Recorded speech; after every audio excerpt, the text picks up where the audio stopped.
अब चलते हैं वर्धा जिले की ओर, जहां पर तलेगांव श्यामजी पंथ में किस प्रकार ढाबा व्यवसायी ईश्वरी कार्य कर रहे हैं, देखिए इस खबर में।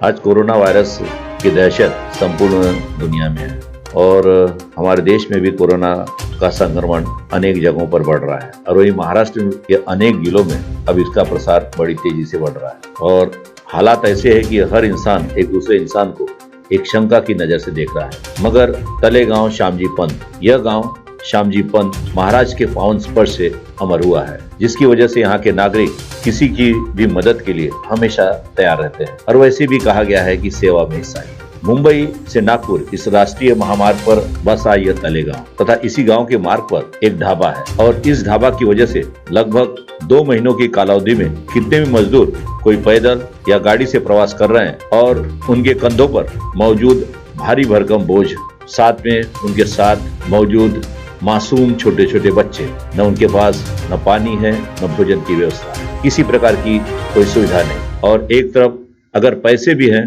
तो होटल बंद है, ढाबे बंद है। मगर इन सब के पीछे एक अपवाद है, वो है तलेगांव के पास स्थित कुछ ही दूरी पर एक ढाबा है और ढाबा के मालिक मानो इस समय साईं का कार्य कर रहे हैं। और जब ढाबा के मालिक सोमी भिंडर तथा उनकी धर्मपत्नी रीना भिंडर ने, जो स्वयं एक उच्च शिक्षित महिला है, जब इन सभी की दुर्दशा व्यथा देखी तो उनका दिल पसीज गया और आज हालात ये है कि स्वयं उन घोर गरीब मजदूरों के भूख मिटाने में लगी हुई है और निस्वार्थ भाव से उनकी ये सेवा चल रही है और छोटे बच्चों के लिए दूध तथा बिस्किट की भी व्यवस्था कर रही है और ये परिवार यहीं पर नहीं रुक रहा है और उन सभी के लिए दवाइयों का भी प्रबंध कर रहे हैं और यह कार्य तकरीबन उनका 2 महीनों से निरंतर शुरू है। और गौरतलब है इस दौरान वो कोरोना वायरस के प्रसार को रोकने के लिए जो भी नियम, जो भी जरूरत है उसका पूरा पालन कर रहे हैं। सोशल डिस्टेंस का पूरी तरह पालन किया जा रहा है और भोजन करने के लिए आए हुए व्यक्तियों की वहां पर भीड़ न हो,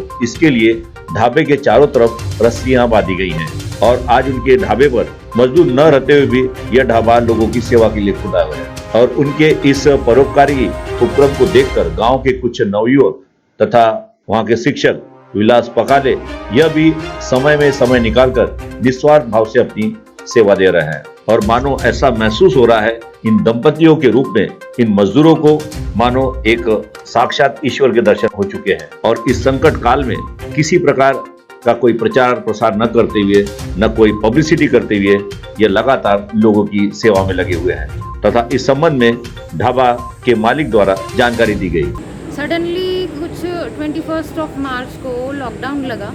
और जो यूपी और बिहार झारखंड के मजदूर जो लोग मुंबई पुणे और औरंगाबाद में या इस साइड में ये लोग जो काम कर रहे थे, ये लोग फंस गए। इनका बहुत बड़ा प्रॉब्लम था कि इनको ट्रांसपोर्टेशन नहीं मिल रहा था, आने जाने की कोई व्यवस्था नहीं की गई थी, लोग पैदल चल के आ रहे थे। हम लोग एक्चुअली नेशनल हाईवे नंबर 6 पे हमारा होटल है, तो मैंने इन्हें आते जाते हुए देखा। मुझे काफ़ी बुरा लगा कि जो मतलब एजेड लोग भी हैं वो भी पैदल जा रहे हैं, नंगे पैर जा रहे हैं, बच्चों को कंधों पे उठाया हुआ है, पानी के केन्स उठाए हुए हैं या बोरे उठाए हुए हैं, अपना सारा सामान लेके ये लोग पैदल जा रहे थे। तो हमने फिर एक डिसाइड किया कि इन लोगों को जब मुंबई से यहाँ तक आने में मतलब काफ़ी टाइम लग जाता है, खाने को कुछ नहीं है, पीने को पानी नहीं है, लोग अपने यहाँ आने नहीं दे रहे हैं, तो मैंने सोचा कि हम इसकी शुरुआत करते हैं अपने यहाँ से, अपने गांव से। गांव वालों का भी सपोर्ट था, तो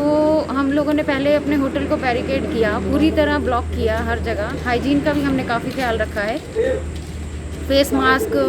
हैंड सैनिटाइज़र्स और सोप्स हम सब ये यूज़ कर रहे हैं ताकि उन लोगों को भी कोई प्रॉब्लम ना आए हमसे और हम लोगों को भी कोई प्रॉब्लम ना आए।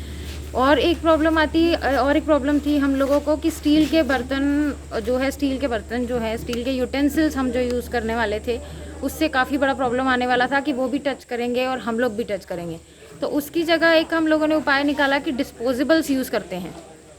तो हमने disposable glasses, disposable plates, bowls, each and everything in लोगों के लिए, ताकि इन लोगों को कोई भी नुकसान ना पहुंचे और इनसे हमको ना पहुंचे। ये भी एक हाइजीन का काफ़ी अच्छा उपाय था हमारे लिए। तो धीरे धीरे यहाँ पहले स्टार्टिंग जब हुई थी तो लोग यहाँ पैदल चल के आते थे, बिकॉज ट्रांसपोर्टेशन गवर्नमेंट ने अलाउड ही नहीं किया था, ना बसेस अलाउड की थी, ना ट्रक वाले कहीं लेके जाते थे। तो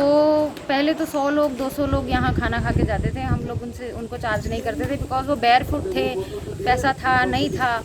फिर धीरे धीरे जब गवर्नमेंट ने बसेस अलाउड की, बसेस के बाद ट्रक्स अलाउड किए, तो यहाँ पे ट्रक्स रुकने लगे, बसेस रुकने लगी। डेली का कुछ 300-400 लोग यहाँ से खाना खा के जाते हैं, और अभी तक एवरेज 30,000 to 35,000 यहाँ से खाना खा के जा चुके हैं। सीटीवी भी उनके इस परोपकारी कार्य की सराहना करता है। सीटीवी के लिए हमारे विशेष प्रतिनिधि इकबाल शेख की रिपोर्ट।